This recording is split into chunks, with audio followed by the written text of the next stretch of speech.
Hey folks, welcome back. My name is Cyrus Davis, and today I have another post-rotation deck profile for you, this time on another one of the most popular decks in the format, Dragapult Dusknoir. So this has obviously been the most dominant deck on our current pre-rotation format, and it's looking like it may also be a lot of players' first choice going into next format as well. I think that Tera Box is maybe a little bit more on the side of being like the de facto BDIF for the time being, but the fact that Dragapult Dusknoir is already our current BDIF means that a lot of players will have a lot easier of a time just continuing to play that going into the next format, especially because it maintains its spot at the top of the tier list. So definitely should be expecting a lot of this deck going forward, and it's definitely still a huge force to be reckoned with. Let's take a look at the list. It's definitely lost a lot of stuff, and we need to sort of make up for that in some ways. So, of course, starting with our 4-4-3 Dragapult line, especially without Lance now, you have to play the maximum counts of all of these. We're already playing like a 4-4-3 Dragapult usually, but you can't afford to get like risky on like 3 Drakloak or only 2 Dragapult without the consistency of Lance to get you going. But you just want to have as many Drakloaks out as possible every game, so playing these thick lines just makes no sense. Then we're playing 2 copies of Budew. Again, something else that, like, most lists were already running, but you get away with one before with other options like Rotom and Lumineon for helping you set up. Now we're a lot more reliant on Budew to slow our opponents down because our starts are not going to be as consistent without things like Rotom and Lumineon and Forest Stone in the early game. Then we just have a 2-2-1 or 2-1-1 Dusknoir line. I think that I was playing 2 Dusclops in my pre-rotation list and 3 Duskull, and I think that matchups like Mirror and Gardevoir, the Dusclops put in a lot of work in. I think in that post-rotation, there's a lot more beat stick decks, and Dusknoir or Dusclops is still a very powerful option to have for the deck. Still opens up a lot more lines, but not quite as important as it was last format. I think that picking off little stuff is maybe just there's just easier ways to do it. The deck is definitely favors being a little bit slower, just focusing on Phantom Diving as quickly as possible, more so than needing to combo that with Dusknoir. When we have less ways to get strong early game setups, it just means that we cannot put as much pressure on with a thick Dusknoir line as we could before. We have to fit in more consistency cards to make sure that we actually are getting to use Phantom Dive early. Of course, we still have the Fezandipiti EX, just a staple in almost every deck. The ability to, at any point in the game after you get knocked out, draw 3 is just incredibly powerful. Makes it so that we can just find our mid to late game options way more consistently. And then I'm actually playing a 1 Squawkabilly EX in this list. Now, this is something that will probably surprise a lot of people. Certainly not a card that we've seen in Dragapult a lot, but without the option of Rotom or Lumineon, Squawkabilly EX is, to me, the next best thing to bail you out of a lot of early games, like completely dead hands. And on top of that, we are playing Brock's Scouting now, which is a new card that lets you search your deck for 2 basic Pokemon or 1 evolution Pokemon. So I really like with Brock's Scouting, if you Arven for Poffin, you are really just searching for little stuff. If you, use Lance turn 1, you're always going for Dreepies. But with Brock's Scouting allowing you to search for 2 of any basic Pokemon, it does open up the option to grab like Dreepy and Squawkabilly and then just dump your hand and draw 6 if you don't have a lot of other options currently. So this just allows you to have obviously, the Squawkabilly can be a bit of a liability sometimes, but I think that generally speaking, consistency is so important to prioritize, especially in the early rotation. A lot of decks have lost so many consistency cards, including this one. And using Squawkabilly turn 1, when we don't have a lot of options for our next turn, just opens up so many more strong starts for us, which is the most important thing. Even if we have that 2 prize liability, it is worth it if it means that we are getting multiple Drakloaks out and Phantom Diving quicker. Now, moving on to the supporter line, we have 3 copies of Arven. Of course, still very important. Even without Forest Seal Stone, we're still relying on Sparkling Crystal, Rescue Board helping us get into our Budew, finding our Buddy-Buddy Poffins, finding rare candies when we want to, finding our Ultra Ball or Tera Orb. Arven is very key to our setup at every stage of the game, especially early on. 3 copies of Iono, just a very strong draw card in Dragapult, as well as Dragapult is just very reliant on disrupting our opponent in general, right? We're trying to use Phantom Dive to like play around Fezandipiti, and using counter catchers to target down our opponent's other draw Pokemon or support Pokemon, and then Ionoing for our opponent to a low hand size. And while we're able to sort of prolong when we take our knockouts by doing like 200 of things that have 210 and then picking them off later with Phantom Dive for multi-price turns, and that way we're able to get the most draw out of Iono possible for as long as possible. So Iono just has very heavy synergy with the nature of Dragapult as a deck. And then we're playing 3 Brock Scouting, so the solid 3-3-3 of our consistency supporters here. Brock Scouting may seem generally weaker than Arven, because Arven can search for Poffin, but again, we can search out Squawkabilly EX as well with Brock, meaning that whereas like Arven used to grab you like Poffin double basic, and then like the stone would help you get set up for next turn, right? Like if I need something else next turn, I can stone for it. But now you don't have that option. So Brock Scouting does most of the time feel like a stronger like turn 1 option. Because you have that, you can grab Squawkabilly to refresh your hand for next turn. Try to find some Drakloaks for next turn. And, of course, Brock Scouting also allowing you to help find your Dragapults and Drakloaks and Dusknoirs on turn 2 or turn 3. It's no Lance, you're only searching for one evolution Pokemon, but it's way more versatile than Lance, even if it doesn't grab as many things. You can still grab your one of Drakloak to make sure that you're getting a little bit of extra setup early on, but you can also search out the Dusknoir, you can also search out the Squawkabilly, you can also search out Fezandipiti even in the mid to late game if you need to go for Brock and get like maybe just whatever base Pokemon you need, and then Fezandipiti to draw 3, and so it can serve as sort of like a mid to late game draw card as well. So yeah, Brock definitely has a lot of versatility, and I think it's very, very underrated right now. Another nice thing about Brock is that Budew is such a big thing in this format, right? Especially in mirrors. So if you have to go first, because obviously you're trying to go second in mirror to play around Budew, if you have to go first and your only way to get basics is Arven, you're just going to pass, right? And then your opponent Ichi-Pollens you, and now you can't Arven for Buddy-Buddy Poffin. So having more copies of Brock Scouting instead of maximizing your Arven count means that more often if we get Ichi-Pollened and we need to search for basics with a supporter, we can still just Brock Scouting for basics, right? So Brock Scouting just way, way better when you're playing against other decks with Budew in them in that early game stage. Next, we have 2 copies of Boss's Orders. Without Luminion now, I think it's just really important to have 2 copies of these. You don't have a way to search it out, so you want to make sure that you find it when you need it. And with 1, it's just significantly harder to do, so that 1 copy of Boss could always just be like sitting at the bottom of your deck, never finding your hand at the right times. Single copy of Crispin. Now, Crispin's a little bit different. I think that most games you can get away with not using Crispin, but it's definitely still an important option to have. But honestly, like with Crispin, it's like as long as you find it at some point over the course of the game, in the games where you need it, you'll like Boss, if you draw it early when you don't want to use it, and then it gets Iono to the bottom, that can be problematic if you're only playing the 1 copy of Boss. But with Crispin, it's sort of like, well, if you really needed that game, you'll find the time to use it, as long as you draw into it at some point. So it's just that little bit of extra energy attachments to the board, but not necessarily completely essential to the deck's core. Next, we have the items, so maxing out our Buddy-Buddy Poffin counts, 3 copies of Ultra Ball for consistent access to finding our Drakloaks, Dusknoir, and Dragapult, 2 copies of Nest Ball, just some more ways to find our early game basics, but because we're prioritizing sort of that supporter-heavy search count instead of going for like a max Nest Ball count, or playing those 3 copies of Brock Scouting to really help us get our basics out early game. And then 2 copies of Counter Catcher. Dragapult, a deck that usually playing from behind. So we're usually able to use 2 Counter Catcher over the course of a game.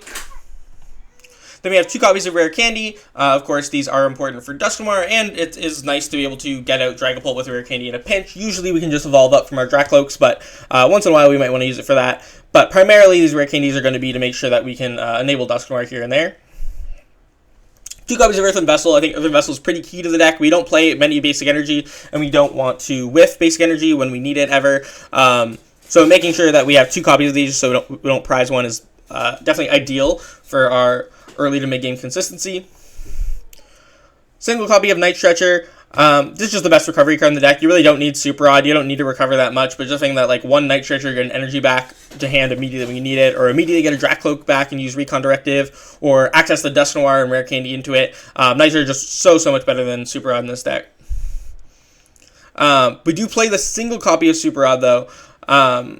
Just in case we have bad discards early game is usually when Super Rod ends up coming in handy. It's not something you need to use every game, but sometimes you just, you prize too many energy. You have to like retreat off a fire into Budew early. You might even have to retreat twice into Budew over the course of some games. So having one Super Rod for just sort of bad prizing, bad early game discards is nice just as a safety net. Then we play the single copy of Tera Orb, something that, hasn't been in most Dragapult lists pre-rotation, but post-rotation, I find having like an Arven searchable way that doesn't require any discard to find your Dragapult is a lot more important now that we don't have Lance. Lance was always a good way to just like search out Dragapult and a couple Drakloaks. Now that we don't have that, Arven is sort of our best way to search out a Dragapult. Rock Scouting, of course, also works, but Arven can get us the Tera Orb and the Sparkling Crystal in the same turn. So just having that free way to get Dragapult without having to discard cards from your hand when you have a limited hand size, definitely very, very nice. And we're still playing the single copy of Switch. Just nice to have that way to switch into our Budew without having to like attach a rescue board to something we don't want to. Or switch a Dragapult out of the active that we don't want to discard energy from because we might want to attack with it again later, but it's too damaged for us to attack with it now.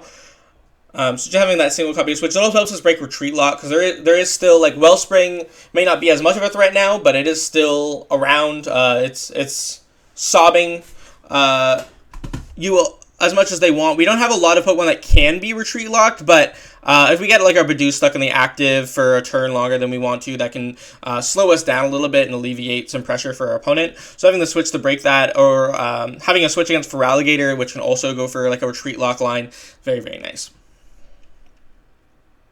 Stadium's Tools, Energy, we have Sparkling Crystal, of course. Of course, there's some lists pre-rotation that have been trying, like, to play Unfair Stamp and, like, an extra Crispin. I think that, especially with all of our consistency losses, all the hits that we've taken, it's just important to just play the most consistent A-Spec, and Sparkling Crystal certainly is that. It just allows you to Phantom Dive as quickly and consistently as possible.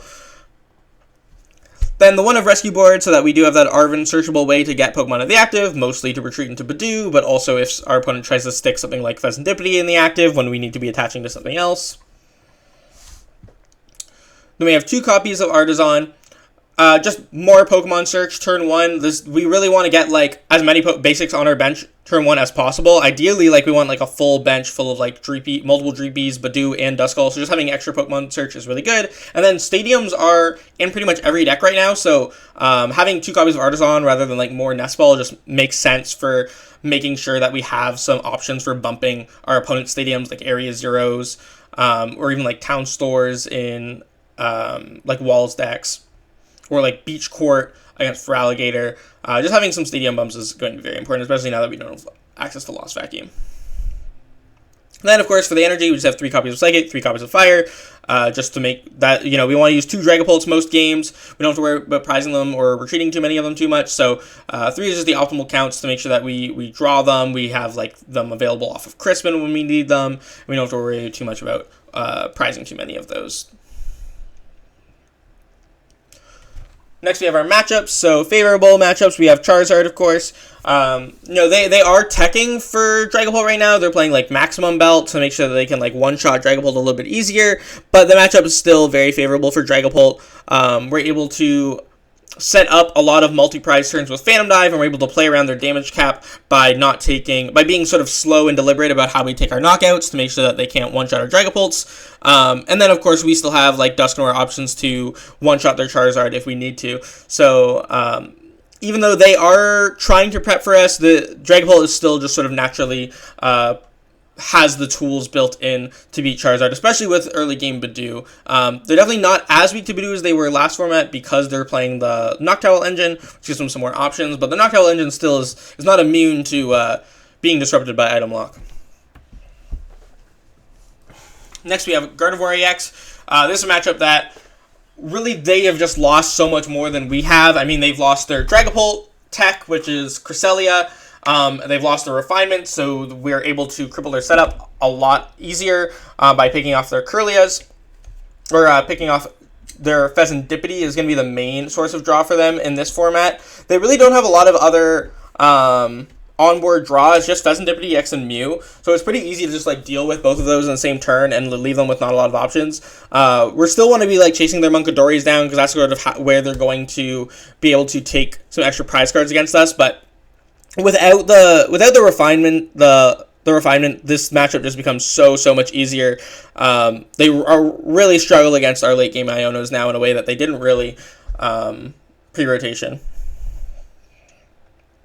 Even matchups, we have Tera Box. So I talked about this in my Tera Box video as well, where if you get set up and you Budew to slow them down, you sort of get a bunch of Drakloaks online, you start Phantom Diving before they can put too much pressure on you, then you're in a really good position. But sometimes you just get sort of wiped out. They just like the Budew doesn't really do much, and they just go like Wellspring, Torrential Pump before you even get a Phantom Dive off, and they just take such a huge lead. It's not really anything you can do about it. But if you get set up, you can play around. They're another deck that like are pretty weak to late game Ionos.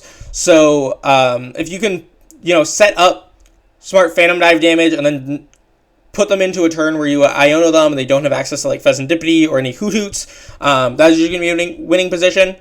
Of course, you still have to worry about the Lily's Fairy, which can one-shot the Dragapult. But yeah, generally your goal is just slow them down with Budew, get into Dragapult as quickly as possible, and then try to set up turns where give them as little access to Fezandipiti as possible, and set up a big turn where you like Iono them to a low hand size, take a bunch of prize cards, and set up a win for next turn, force them to have the Clefairy answer immediately. For Alligator, another even matchup. Now, this one's interesting because I would say this matchup is very favorable if they don't play Melodic, and significantly unfavorable if they do play Melodic. So Melodic obviously walls out our deck really hard. Really, our only option for dealing with it is the the Dusknoir, and we have to like Super Rod it back in, which is honestly another big reason that we do still play the one copy of Super Rod, is to deal with help against these wall stacks, being able to reuse our Dusknoir line. But it's still going to be just super tough to deal with Melodic. I think that the for Alligator Melodic deck, our only real chance of beating it is like we can slow them down a bit with Budew early game and take like a significant prize lead before they get their Melodics established. But it's really difficult for us to knock out 2 Melodic. So if they don't play the Melodic, I think that Dragapult is pretty well poisoned in this deck. You have options for dealing with Mimikyu. You can chase down their Munkadoris. You can use Dusknoir to take multiple knockouts in the same turn, and then Iono them to a lower hand size. We have answers to some retreat lock options, and not a lot of Pokemon that they actually can retreat lock in the first place. But Melodic is always going to cause us significant issues. Next, we have End Zoroark. So this matchup, I think most End Zoroark lists I've seen are just honestly, frankly, not very good into anything. I think that people really haven't figured out how to build it well yet. I actually should have a deck profile of my own going up on End Zoroark pretty soon, of a list that I think still, it's still not a tier 1 deck, but it's poised to actually like have these matchups into other top decks. And I think that if you're playing against like a good build of this deck, which sort of is trying to just Darmanitan early, then go into Reshiram, and then Darmanitan again late game, in combination with maybe Unfair Stamp for some disruption, and Munkidori to bounce your Phantom Dive damage back on you and keep their Pokemon out of knockout range, that can be a little bit problematic. Munkidori is actually is of course really good against Dragapult, and it's really easy for them to fit the Munkidori into their list. And of course you really want to be one-shotting Zoroarks so that they can't swing back for one-shots on you with the Reshiram. So if they do play the Munkidori and Unfair Stamp and have it get a decent setup, I do think that they can give you a lot of trouble. Darmanitan, of course, turn 2 Darmanitan is still going to be problematic for you. They have their own Budew if they want to try to slow you down. So I think the matchup is a lot closer than people might think. They definitely have lines to beat Dragapult, but as long as you're able to sort of go for knock out their Fezandipiti, I know them to a low hand size late, maybe pick off their Munkidori over the course of the game, and rather than swinging, you don't want to be swinging directly into Zoroarks for non-knockouts and setting them up to one-shot you with Reshiram, right? So we're sort of playing around that, trying to set up maybe a 3-prize turn for game, 4-prize turn for game even.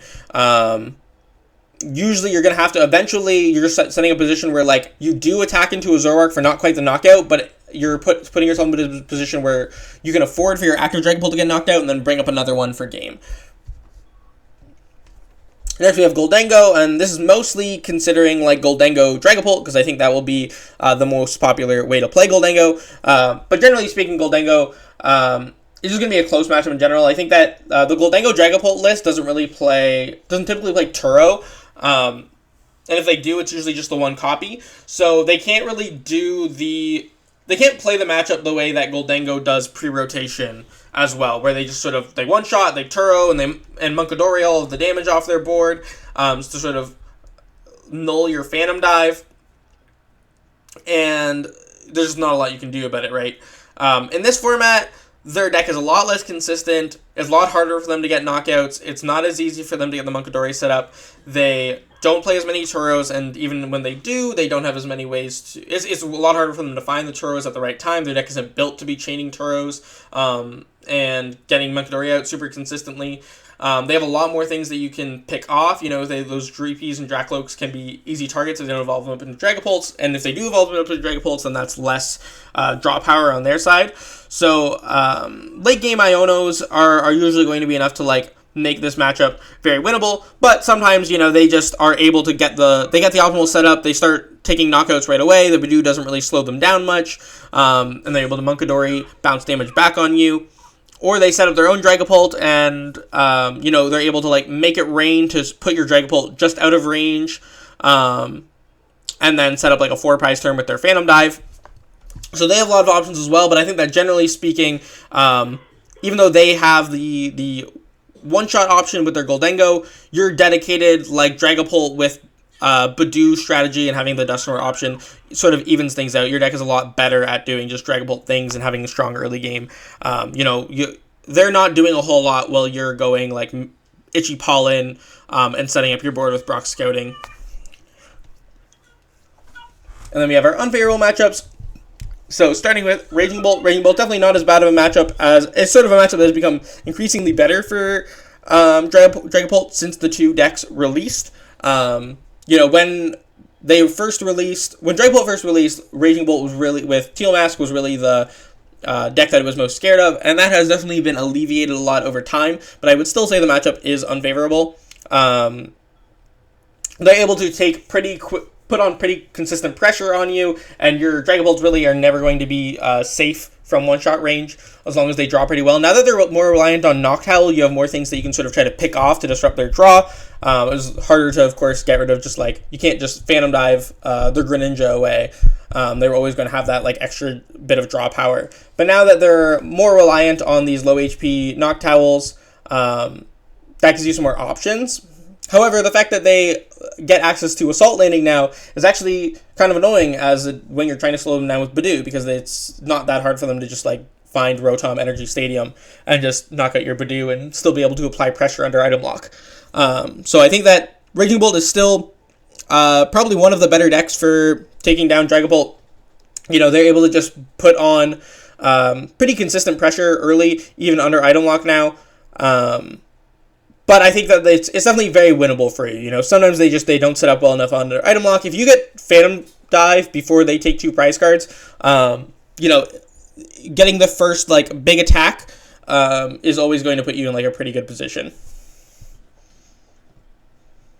Then we have Walls. So Walls is virtually an auto loss. You can try to use Dusknoir, maybe swing with a Fezandipiti, swing with your Drakloaks, but multiple melodics you just cannot really deal with. You don't have good ways to knock them out.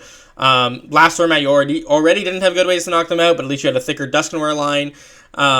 And it was already a deck with multiple melodic was already something you really did not want to play against as Dragapult. Now it's not only something you don't want to play against, but it's also a very popular thing you don't want to play against. Very easy for them to just set up 3 melodic, and you're just not getting through 3 melodic. It's as simple as that. Then we have our Chaladon. This is another deck where it's not as bad of a matchup as people make it out to be, but especially now that they've lost a lot of their consistency options, the deck isn't going to be able to chain their Turos as consistently and things like that. But the general game plan of just evolving the active into our Chaladon, having some Duraludons on the bench, and then just swinging into you and chaining Turos is still going to be pretty effective against Dragapult. It's really hard. They don't have a lot that you can set up extra prize knockouts on because of the 130 HP of their Duraludons. which means you're really just going to be hoping that you can set up some some damage on their bench that allows you to knock the Artazon after it evolves. But even like Phantom Dive plus 1 Phantom Dive to the active plus 1 Phantom Dive on the bench, well, it's still Duraludon, is not going to be enough to knock it out, right? And you can Dusknoir, but they're usually going to take like 1 prize knockout on Budew, or just like get a turn 2 Metal Defender on a Dreepy. And so using Dusknoir is usually going to even out their prize trade anyways and make it so they need to knock out less Dragapults. So the fact you can use Dragapult to take a one shot on them, but it's usually like significantly makes their prize map significantly easier to give up that extra prize. So definitely still a deck that is pretty hard to beat as Dragapult. However, their deck is definitely lacking some overall consistency. That means that some games you might just get like a early couple prize lead and be able to use Dusknoir to take a knockout at some point and carry that into a win. That's all I have for you today, though. Thank you so much for watching. If you enjoyed this and want to check out any of my other content or my socials, you can check out all of that through the link tree in the description below. Have a great day.